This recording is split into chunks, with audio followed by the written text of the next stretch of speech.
Wow. Choir, excellent job. I think you can see the theme of today as we are just, as you've heard a couple of times already, just a week and a couple of days away from the Feast of Trumpets. And we're looking forward to that, and we'll continue in that theme as we progress in the sermon today. But let me say hello to everyone. Good to be here with all of you here this afternoon. Good to have you, those of us who are listening in on the web as well. Thank you for the sermonette. It has led right nicely into what we're going to talk about, the choir as well. You know, as we approach these holy days, there does need to be the preparation time, as you heard in the sermonette. And as we look at the Feast of Trumpets, you know, it signals the time and symbolizes the time, as you heard, when Christ returns and the world which has been in tumult for several years finally is put to rest by Jesus Christ.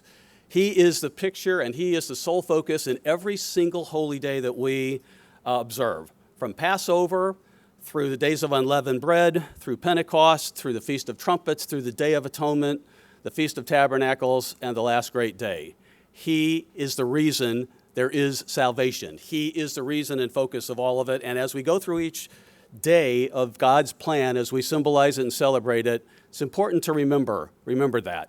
Without Jesus Christ coming to end what the world will put itself into, a state of chaos, confusion that would lead to destruction, we would all just be doomed. But here we are, 9 days from the Day of Trumpets, or the Feast of Trumpets. And as we come to the Feast of Trumpets, the world is in chaos, growing chaos up until that time.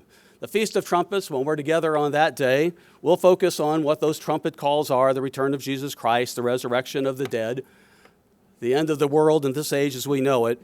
But leading up to that time, there are troubled times that come, not just at the trumpet plagues, but we see the world in a troubled state. And so as we're 9 days from the Feast of Trumpets, it would be good for us to think of where the world is today and see what the world will be like as we lead up to that time that we look at the Feast of Trumpets and those trumpet calls, because it isn't a pleasant time. It's a time that will try our souls, try our patience, try our faith, a time that the world will be changing dramatically. You know, Jesus Christ said for us to watch, to be aware of what's going on so that we're ready when that day comes. But so many things in our lives, they can creep up on us unawares if we're not paying attention to what's going on around us. So as I begin here this morning, I want to give what I used to say in my pastorate down in Florida, a kind of the state of the world that we're in today. Because a lot is happening awfully quickly. And we can just kind of take it for granted. We can get used to the things, but we may not learn the lessons and see the direction of the world that is headed in, which ultimately is that Revelation 13 totalitarian government that we see at the time immediately before the return of Jesus Christ. So let me run through a few things here that we've experienced that we can focus on, because we live in an ever-changing world and it's not changing for the better. You know, for 2.5 years, we've been dealing with this new this new virus called COVID. And COVID took the world by surprise, if you will. And as we were thrown into COVID, we experienced many things that we never thought that we would ever be experiencing in this country or others. You know, we had lockdowns. We had immediately even services that had to be canceled between a Thursday and a Sabbath because the world was in a state of alarm as this disease seemed to be spreading around the world so quickly. It was the first really global pandemic, and it was really the first global response to that pandemic. And measures were taken that none of us would have foreseen. You know, we were locked down in our homes for a period of time. Businesses were closed down. Streets were kind of pleasantly empty. That was one of the nice things about it for a while. But we had these things that happened around us. And we just got kind of used to them as the government took measures that they didn't take before. You had people who had one opinion on what would COVID do, that they had their answer to it. And in the evolving discourse, as times went on, we were faced with new challenges, new decisions. This is what you need to do. This is what you need to do. This is the way out of it. This is how you protect yourself. All decisions that we had to make. And the government started taking some latitude in making pronouncements. And so we had words that we hadn't really heard too much in the time past about misinformation and disinformation, and the government deciding what disinformation was as they began to say the truth is what we say it is. There is no more choice or more discussion on these matters. And so we had censorship. Never saw that in America before. Even in the most vile and perverse things were able to be discussed or put out on the internet. But all of a sudden, people are being censored. We had a new word. People would be canceled if you said something that the media or the government and the leaders didn't like. You could just kind of be eliminated, right? If they could just kind of erase you. That's what they wanted to do. So we saw certain celebrities just disappear from TV. We saw people lose jobs because they made a comment about something that you would have been acceptable before, but no longer. So beyond COVID, we found ourselves in a world that was different, and things that we began to see that became almost normal. Almost normal. It kind of conditioned us. Now, I remember a time when we were living in Florida that it's probably happened here as well, when the government was saying no more than 10 people in a place at a time. And the media down there and the mayor of Orlando was like, you know, if you see that, if your family has more than 10 at Thanksgiving, or if you see your neighbor down the street with cars that would done more, call the police. Call the police and report them. And I remember thinking, wow, this is just the strangest thing.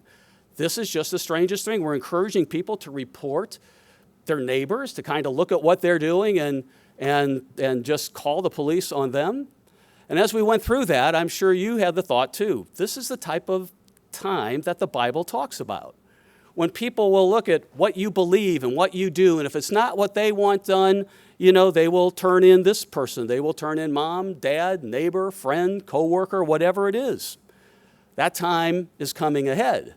It will be here before the Feast of Trumpets and those trumpet calls, those trumpet blasts that we read about in Revelation that will I'm sure, be talked about 9 days from now. All that stuff that happens, that talks about what's going on, we now have had that in our experience. We now have that as part of our makeup, if you will.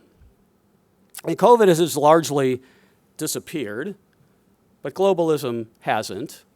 The talk of one world government, the talk of controlling everything and having one environment that dictates what you do hasn't lost any steam. In fact, COVID sped that process up. And when we look at Revelation 13 and the government that the whole world worships at that time, we see we're a step closer to that. COVID had that result on us.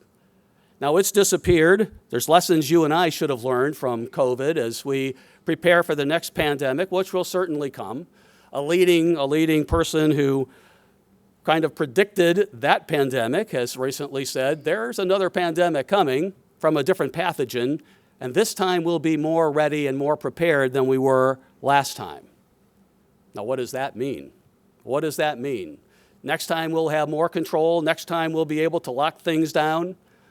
It makes you stop and wonder, what is the purpose and what is going on? Well, we kind of know. We kind of know what's going on when we look at where the world is headed and where the Bible tells us we will be. So COVID is not so much of an issue now. People still get it. We should still treat it with respect, and we should still isolate if we come down with a milder form of COVID.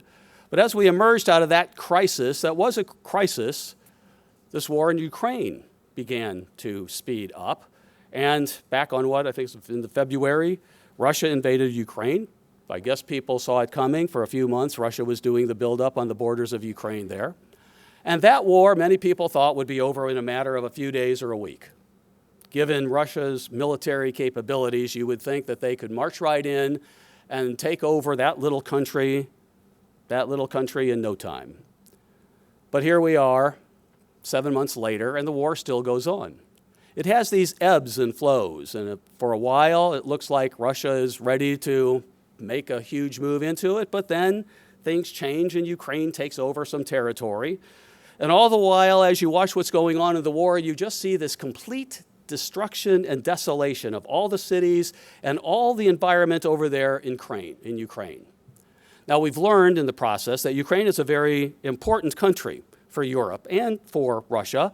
40% of the wheat comes from that one little country. Who knew? Who knew the richest oil was over there? But now we know that's kind of a strategic place for a nation to control. So you would think Russia's real motive is, we want to take that country over. We want their resources. We want to control that. We want to control the food supply. And if that was the case, you go in, you take the country over as expediently and quickly. You don't systematically destroy city after city after city after city and totally just desolate it without any real mind or purpose behind it. You don't let the wheat crop and destroy even those fields that we read about, and you stop and think, well, what's going on here?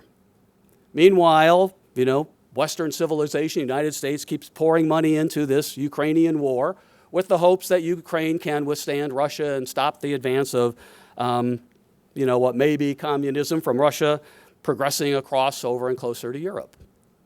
But in its wake, when we see the pictures on TV, we see this desolation and how people's lives are just being continually upset. And we think about a time ahead, before the time of Christ's return, that it talks about cities being laid waste, desolation that occurs. If you will, turn with me to Ezekiel 6.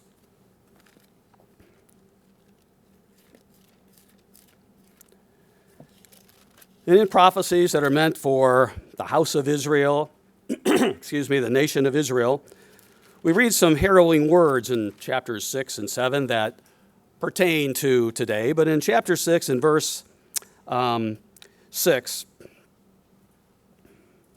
well, let's begin in verse 5. Just kind of get the context. I'll read verses 5 and 6 here. It says, I will lay the corpses of the children of Israel before their idols, and I will scatter your bones all around your altars.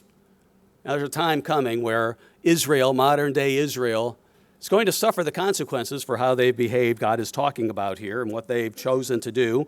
In all your dwelling places, the cities will be laid waste. The high places will be desolate, so that your altars may be laid waste and made desolate.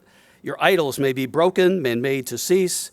Your incense altars may be cut down, and your works may be abolished. Everything in your land will be desolate. The conquering, whatever happens, they're not going to be interested in what is going on. It will be complete desolation, something that never happened in ancient Israel, something that hasn't happened, of course, in America or any of the English-speaking nations, something that we begin to see, this concept of just desolation for the purpose of desolation in Ukraine. Just hit every dwelling place, hit every city, destroy whatever is there. What spirit? What spirit is working in that? A spirit that we haven't seen in the world, at least during my lifetime. I don't know, I have read about what it was like during World War II. But that was for the purpose of taking over and spreading your word, not just to destroy everything in its process. What we see in pictures coming from Ukraine will one day be, as we look at Bible prophecy, what we will be experiencing in this land and the other nations that are Israel, modern day Israel.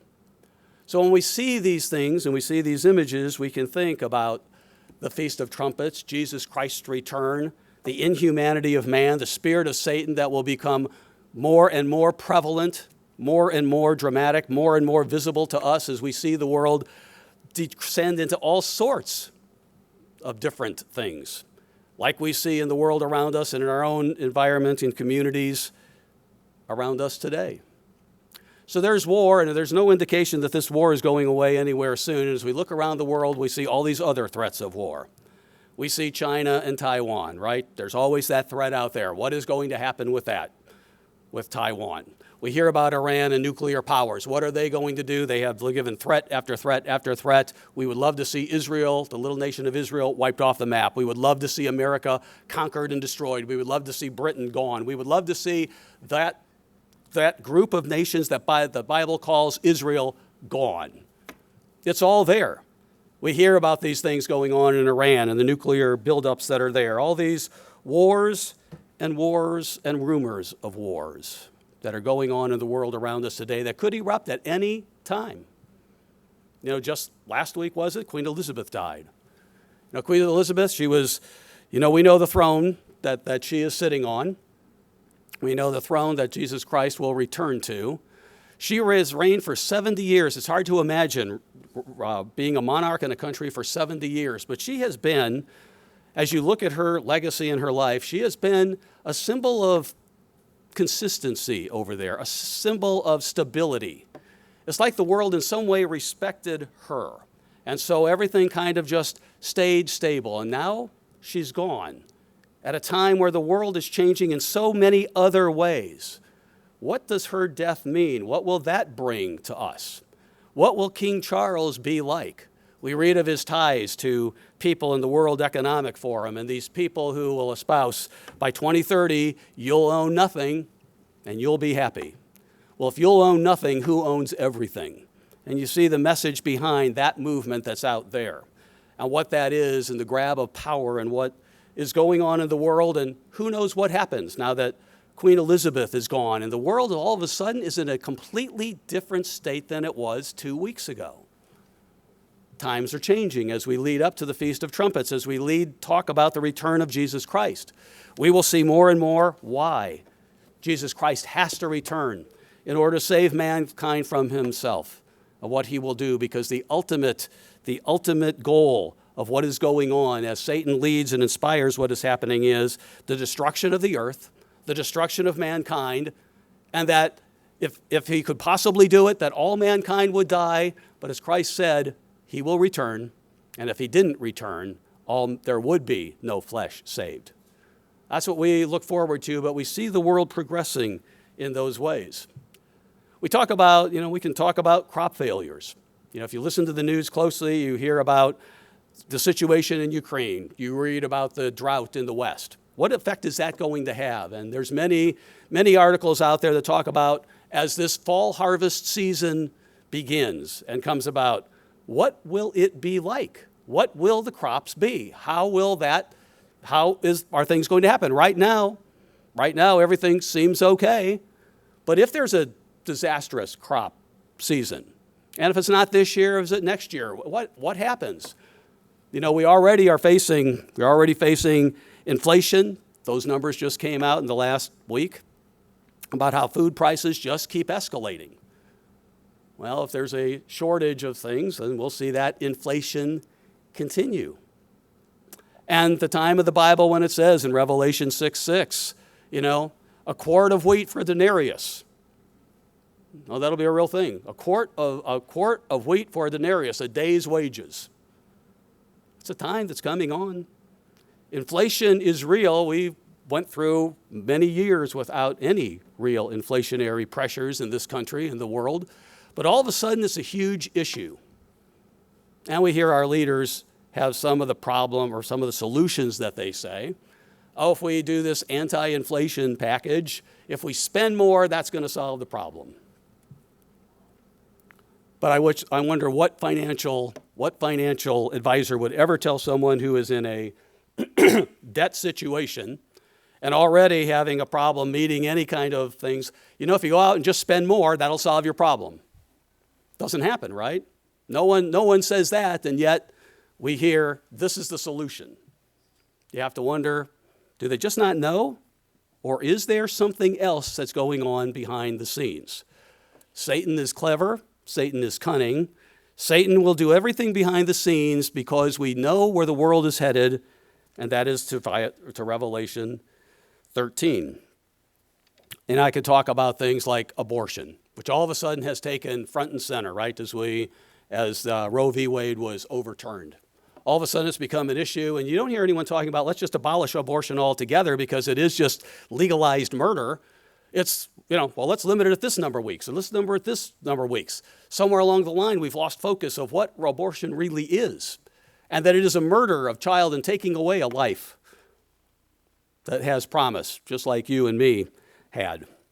We can talk about transgender issues, things that we couldn't have even imagined 10 years ago that would even be talked about as a huge issue of the day, much less promoted as these are the heroes and these are the people we look at, and same-sex marriage and children, mutilating children at 8, 9, 10 years old because they tell mom or dad, I want to be a boy or I want to be a girl, destroying their lives. What government and what parent would ever do that? What is the spirit that's at work in the world around us today that's happening in every single area of our lives? You and I should know that spirit. You and I should understand that's not anything of God. This is all leading to that time that we read about in Revelation 13. So let's go back to Revelation 13 for a moment and just look at the world as it is at the time of Christ's return, a world that we're not at yet, but a world that we will be in sometime in the what could be near future. Revelation 13.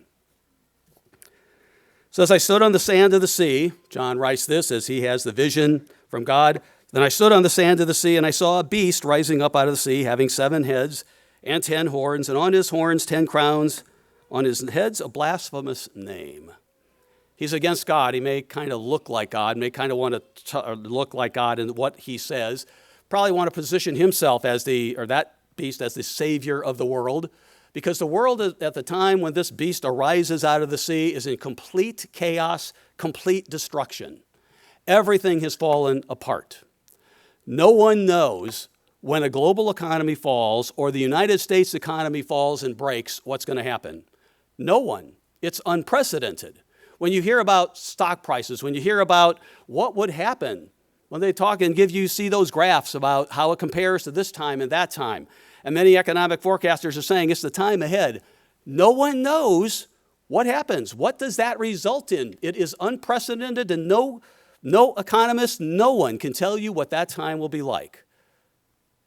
But it'll be a time where the world is completely hopeless, completely devastated. They have no way out. They don't know what to do. Everything, literally everything, is broken. And then this beast, this government arises out of the sea. And it has answers. It has might. It has economy. It has money. And the world looks at it and says, you're our savior. We're going to look to you. And they love that power.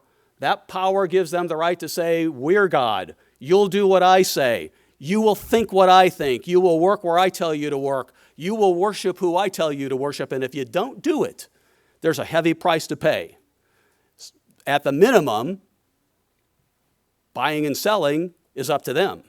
And in a world that we're already in, that has a lot of digital currency, in a world where they know everything that you have and every resource that you have and have the control over it all, it'll be very easy to say, this person doesn't agree with us, he's got nothing to spend. The pressure will be on.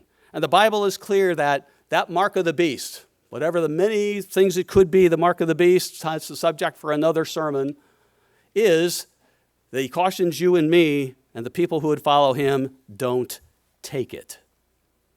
Live through it, have faith in God, he will deliver, and put him first. And so as we look at that world around us, and as we look at what's happening, and then the beast, the little beast that rides the major beast, it's a world that none of us want to live in, but it is a world that is coming as sure as you and I are sitting here today. It's happening. It's happening, and where we will be at that time is God's choice, and he will lead us where he wants us to be. But it's time for us to be preparing ourselves for that time and taking the opportunities to build the faith, build the trust, but be very aware of the times. Now, as we look at the times that we're in now, we see what's happening, and 6 months from now I could give another State of the World message, and it's going to be so far different and so far along, much further along than I'm talking about right now. There are places in the Bible that let us know what is going to happen leading up to that Feast of Trumpets and those trumpet blasts. So I want to look at those here. And the back in the book of Isaiah that has so much detail and so many different prophecies in it. It's a very detailed and if you will, complete book. It takes some time to go through, to analyze, to understand what the Bible is saying.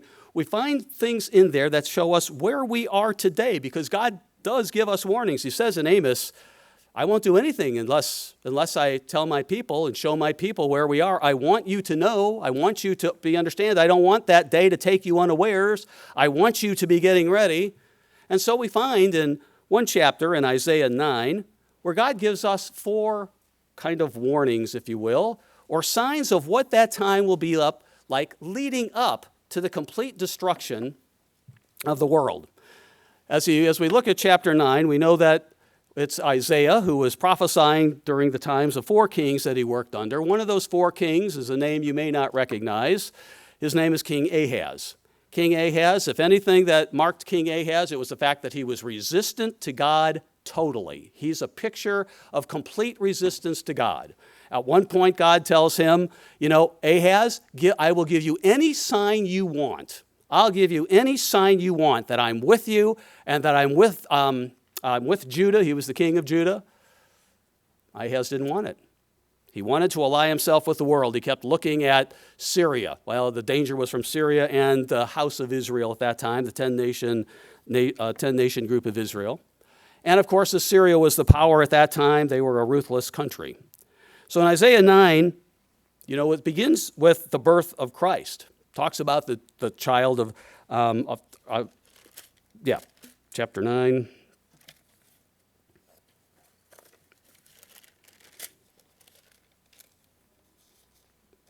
Do I have the right chapter here? Oh, yeah, chapter 9, down in verse 6. You see the birth of the Messiah. Ahaz doesn't want a sign, so what God tells him back in the earlier chapter in 7 is, I'll give you a sign. A Savior will be born. Didn't happen during Ahaz's time, but much of the prophecies in the early chapters of Isaiah did happen in Ahaz's time, and they have meaning for us today because we see how God works. As we begin in verse 8, we see God who is not pleased with the nation of Israel, not pleased with the nation of Judah. It says this, after the birth of Christ who will be the Savior, the Lord sent a word against Jacob. Now this is a warning. Jacob, now we all know, I hope, who Jacob is and understand who Jacob and the identity of modern day Israel is. If you're not sure, and if you don't know, I would encourage you to go back. There's some sermons online about that. Read the booklet again, get in the Bible and see where it is, because it is key to knowing what the prophecies are and the key to being prepared for what God is doing. The Lord sent a warning against Jacob, and it's fallen on Israel. All the people will know. God says it's going to be clear. You see over and over when God is doing these things, he says that I do these things that the people will know I'm God, right? All the people will know. Ephraim and the inhabitants of Samaria, which was the capital of Israel, who say in pride and arrogance of heart. And pause there. What happened in Israel and Judah was pride and arrogance of heart. When we resist God, when those nations resisted God, when they not even rebelled against God actively, but just resisted him. We don't want to hear what you have to say. Don't give us any sign. We want to do it our own way. We're going to rely on Assyria. We're going to rely on this alliance. We're going to rely on the things of the world. We don't even want you to give us a sign. The resistance, the pride that comes from the pride and the arrogance. Israel had it back then. They refused to listen to God. Modern day Israel, the English-speaking nations, there's a pride. God isn't even in the thoughts of people anymore. They move further and further away from even acknowledging that there is a God, who say in pride and arrogance of heart. In verse 10 there, we see something that God does, right? To a people that have the pride and arrogance. Over and over in the Bible, if we have pride, God says, I will bring you low. I will humble you. he does that as a blessing to us so that we don't become full of pride. And when we have something happen that humbles us, we shouldn't be angry, upset, get mad, run away. Thank you, God, for checking me and seeing that arrogance is there in me. I was thinking too much about what I do and how I do rather than what you do and what you've provided. Too much about what my idea is and less. It needs to be more and more about what your idea is. And in verse 10, some words that were made famous back in the wake of 9/11, says, the bricks have fallen down, but we will rebuild with hewn stones. And many of you may remember a book that was out around, probably 10 years ago now, that took some of these words and compared them to the 9/11 attack on New York City and the trade towers that were fallen at that time. And it was a pretty complete and direct analogy that was put together, not by the church, but by someone outside. Many have denied it and saying, no, but, it is a concept that's there. It is that what did happen at 9/11 was the first time there had been an attack on American soil, and God sends a warning. I've blessed you. I've blessed you, but there's a time when we depart from God, as it tells us in Deuteronomy 28 and Leviticus 26, that those blessings are being taken away. He'll try to get our attention, through the things that happen that never happened before, like some of the things we've already talked about here this morning. But here's this concept. The bricks have fallen down. I've got this crisis. I have this crisis. What do I do with this crisis? Whether it's the attack on 9/11, whether it's COVID, whether it's whatever crisis it is that is facing the nations that God has so richly blessed. The bricks have fallen down. What's our response? Is it turn to God as he wants us to do, and as it says down there in verse 13? No. We'll build back better. We'll build back stronger. Those sycamore trees, they were just common trees. You know what? We're going to build it back stronger. We'll put cedars of Lebanon in there. When these things happen, we're going to build it back that God cannot shake us anymore. It's the same attitude that Nimrod had at the Tower of Babel. What we'll do is build this tower so high that God can't possibly flood the earth. How silly and how foolish is that, to think that man could ever build anything back that God couldn't topple. It's the same thing of Satan, who will not listen or yield to God. Same thing in the nations, who don't turn to God and look at these things and say, I need to turn back to God. Something's happening. These warnings keep coming, whatever it is. But you know what? We will just build it back better and stronger. Whatever it is, we can outstand anything that comes. It comes from a pride and arrogance of heart. If you and I see that in our personal selves, it's time to look at that and say, no, God, what is going on in my life? What is it that I have these trials over and over for? How do I need to turn back to you rather than thinking I'll shore up this or I'll shore up that or I'll look here and I'll look there in the world? When am I going to start looking at you that can guide and protect and lead us through everything that comes? So because there's this attitude when God sends these warning messages and these catastrophes and these crises occur, in verse 11 it says, therefore, whenever we see the word therefore, stop, look what happened before. Therefore, because that's the attitude of resistance that was there and that at that time of that crisis, therefore, the Eternal will set up the adversaries of Rezin against him. He will and spur his enemies on. Notice it's God. As you read through the book of Isaiah, you see God using other nations, and Jeremiah as well, see God use other nations to punish his people, to get their attention. And then there's always the hope at the end of it, and we'll get to that in a little bit. But because they didn't get it through these crises, I'm going to stir up enemies against them. And here in this verse, with the groups of nations and multiple nations that came against Israel and Judah, because they were in a time where they were completely afraid. They were trying to make alliances with Syria, trying to make alliances with Israel, trying to make alliances with Syria, and all their friends left them. They were left there and they had no choice but to realize that Judah never fell to Assyria simply because God did not allow it to happen. None of Ahaz's maneuverings, none of his weapons, none of his plans did that. It was only God. But even then, he didn't turn to God. But anyway, the Lord will set up the adversaries of Rezin against him and spur his enemies on.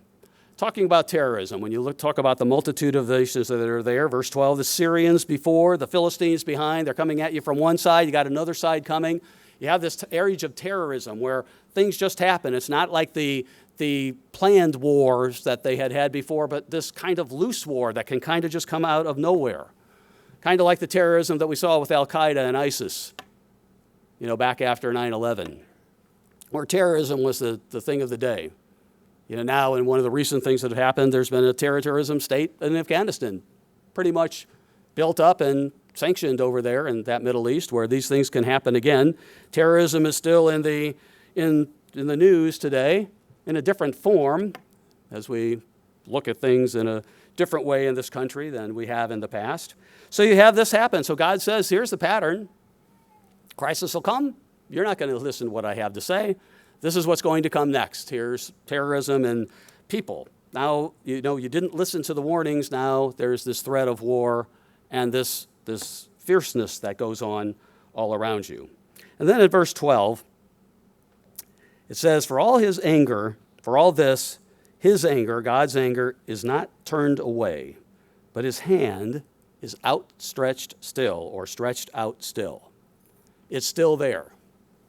Okay, Israel, okay, people, are you listening? Do you see what's going on? His anger with people who turn away from him, that have all those things that we talked about, all those warnings that come, through pestilence and famine and roar and rumors of wars and those things that we've talked about as we led up, that will lead up to the actual fulfillment of the Feast of Trumpets. Those four horsemen that precede the Feast of Trumpets and the seventh seal, all those things that precede that, are you listening? Are you watching, people? Are you turning back to me? And that's what he says in verse 13. His anger is still there at a people who reject or take for granted God's blessings and don't heed what he has to say, but turn further and further away. Verse 13, for the people don't turn to him. That's what God wants. Turn back to me. A lesson, that is falling on deaf ears in America should not fall on deaf ears with you and me. Turn back to me.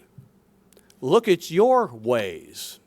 Are you doing things the way that God would have you do, exactly the way that God would have you do? Or have you moved off of the direct words of God and moved into an interpretation of them that you've come up with that you think God is satisfied with?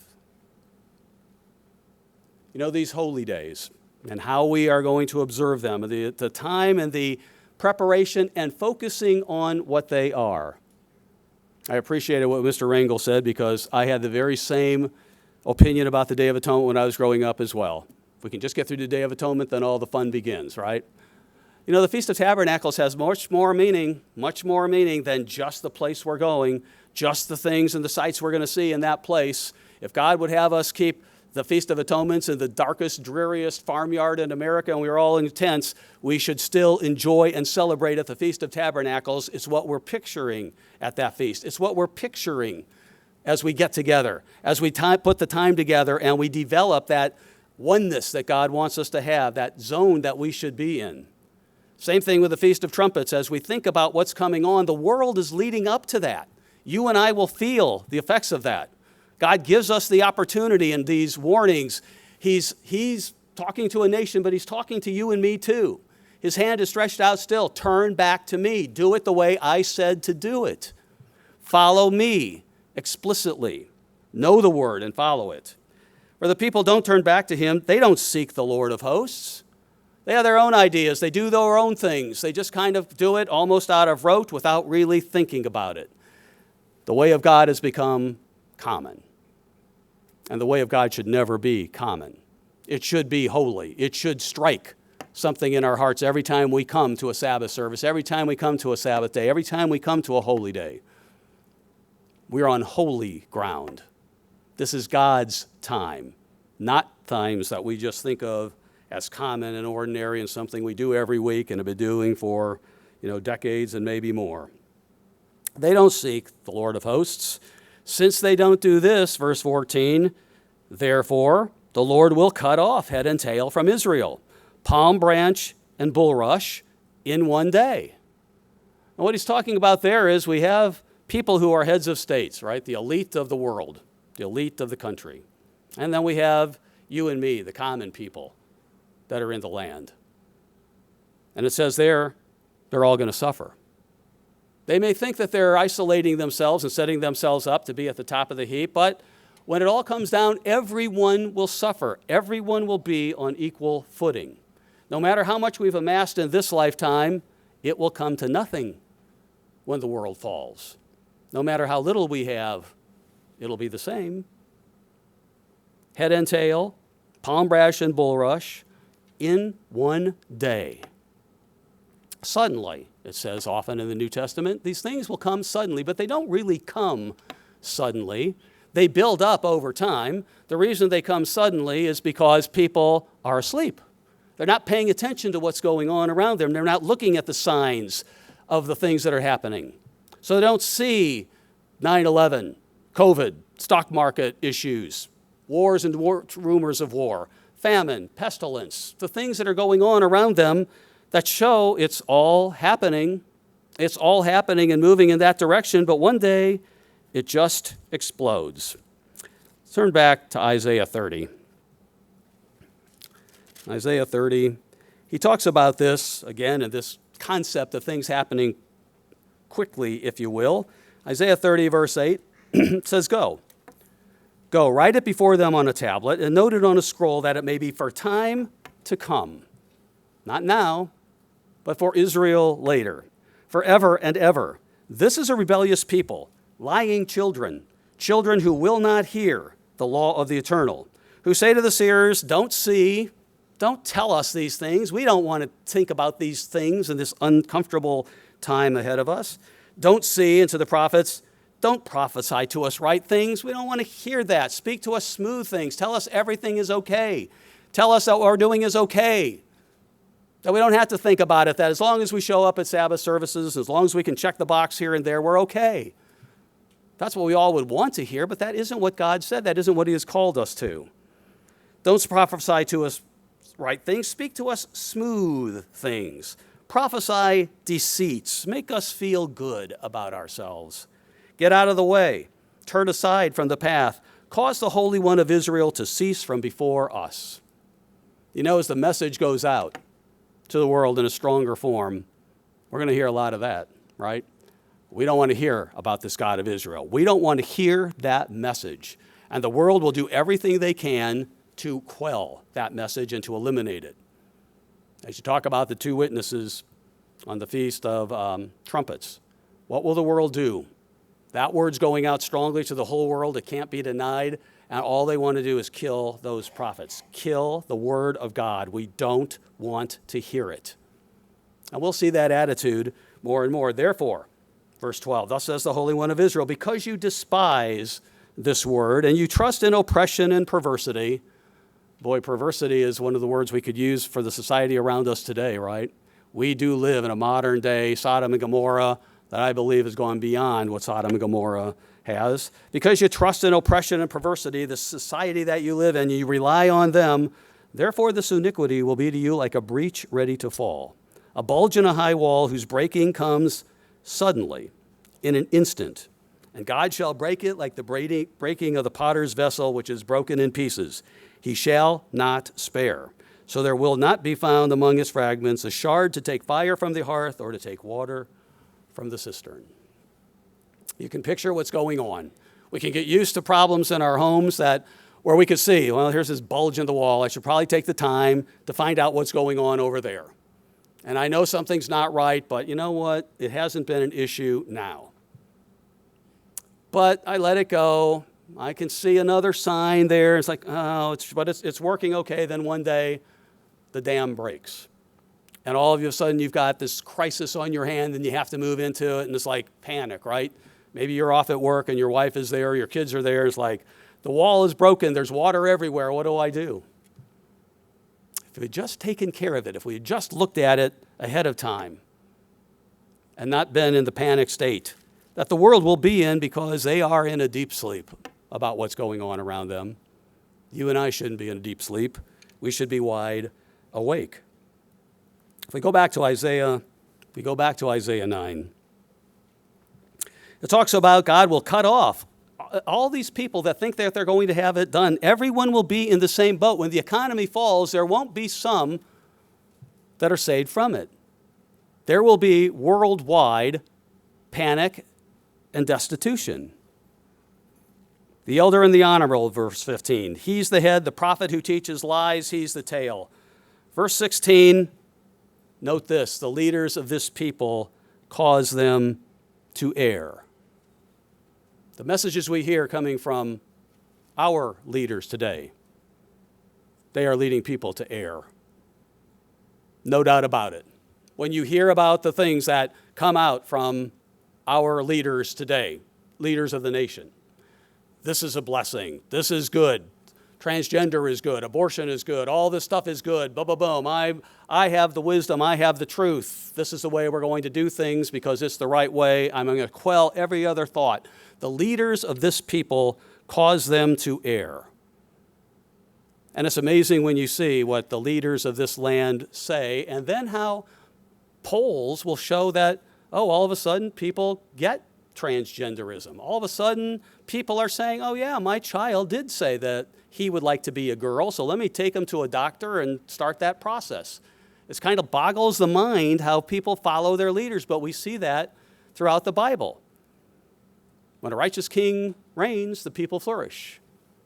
When an evil king rules, the people, when the righteous, the people are blessed. But when the wicked king rules, they perish. The leaders of this people cause them to err, and those who are led by them, those who buy into it, they're destroyed. They're destroyed. Verse 17, therefore, there's the therefore again, therefore the Lord will have no joy in their young men. They may think they have a lot of young people and the strength of a nation is in their young people. They may think they have a strong military, but God has no joy in them. He's not going to bless that effort of a nation that is going against him in every way, shape, and form, any more than he's going to bless you and me if we are doing things apart from what God's will is. You know, we ask God to bless us. We need to be asking God to lead us and guide us in what we need to do so that he can bless us because we are completely yielded and committed to him. He'll bless us and he'll answer our prayers when we are committed to him and doing things his way and not our way. Well, therefore, the Lord will have no joy in their young men. He won't have mercy on their fatherless and widows. For everyone is a hypocrite and an evildoer, and every mouth speaks folly. It's just foolishness, what you hear, is what God says. And we see this around us, and he says, you'll see that around you. You'll see what's happening, what's going on. For all this, his hand is stretched out still. His anger hasn't turned away. People aren't getting it. But it's happening, and it's building toward the crescendo of the Feast of Trumpets and the return of Jesus Christ. Verse 18, wickedness burns as the fire. It'll devour the briars and thorns. That's the common people. It will kindle in the thickets of the forest. Wickedness, evil. Sin begets sin. And a nation that is in sin just continues to thrive in that sin. So we look at the environment around us. We see the sexual perversity that increases more and more, and I'm sure more is down the line that we can't even imagine. We see the violence in the cities, the random violence in places that should be safe, that you would never think that you could go outside and just be kidnapped and murdered without another thought. And wherever we live, we now realize we could be victims of whatever it is that goes on around us because we have a land that is moving more and more toward the violence and the corruption that God said at the time of Noah before he flooded that world with destruction, with the flood. It will multiply. As you watch the attitudes, as you see what's going on, that wickedness will grow. It will not be stopped. It's on a roll. And it will continue to grow, and it will burn like a fire, and it will move through the masses, and it will eventually destroy the society because sin never builds. Sin always destroys. And as you see that building in this world around us, that we may get a little bit accustomed to, or may feel a little bit numb to, remember, sin destroys and sin multiplies, and that's what God is talking about here. It will rise up like mounting smoke. Through the wrath of the Lord of hosts, the land is burned up. It becomes desolate. Look what they've done. They have completely polluted the land. They have completely perverted themselves. They have become people I don't even recognize. They're like Gentiles who never knew God. They don't appreciate any of the blessings I have. They don't look at me. They have become so far away from God that it's an absolute offense to God and should be an offense to us.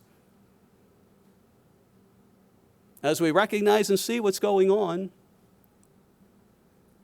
and mourn for the world, sigh and cry for the abominations of the earth because they don't see what they're doing. But all these things will come about. In verses 20 and 21, you see things that are just horrendous that you can't even imagine. But as the world descends into the chaos, and as the cities become desolate, and as the famine and the pestilence and all the things that we've been accustomed to are gone, you see people descending into, they will just devour each other. There it says, no man shall spare his brother. He'll snatch on the right hand and be hungry. He'll devour on the left hand and not be satisfied. Every man shall eat the flesh of his own arm.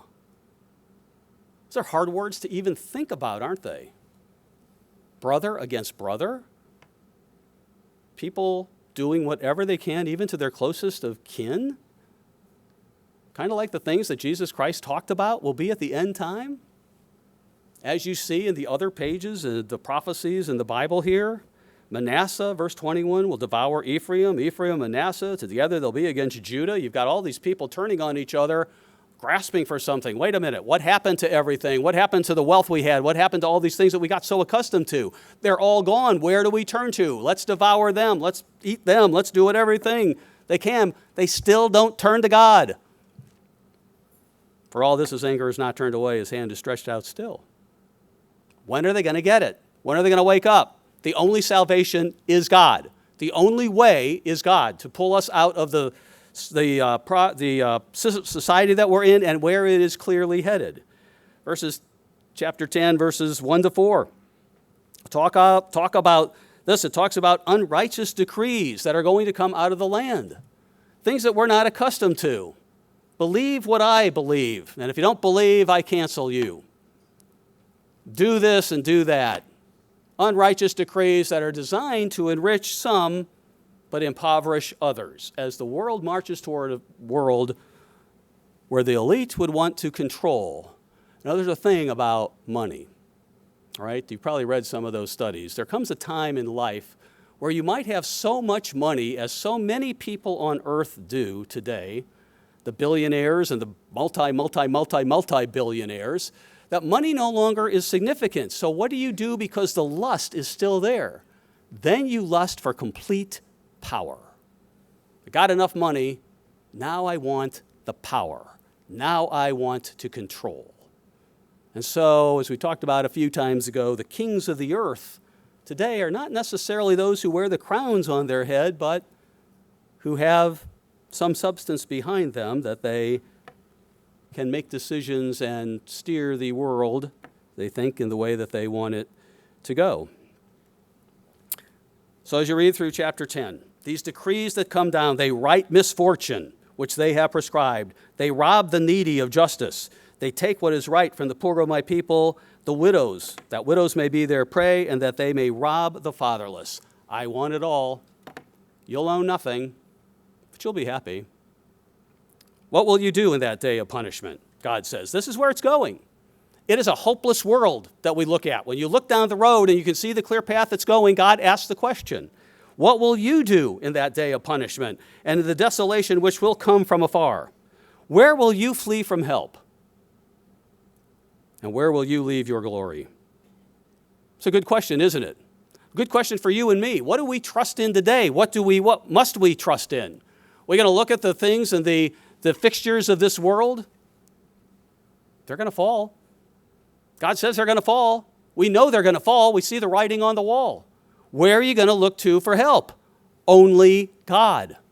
Only God. He is salvation. And those of us who have been called, those of us who are working with God or letting God, His Spirit work in us, building that trust, building that reliance, understanding the times we live in, understanding that it will be Jesus Christ who saves the world from itself. It's not just a nice story and a festival that we celebrate or observe every year, but it is absolute reality. And we will live in the times, probably, most of us, when we will see that happen. The world will be completely out of control. It will be Jesus Christ who will come and save the world from destroying itself. And we see all those patterns along the way. Where else do we have to look? When you get down to it, there is only one place to look, and that's to God.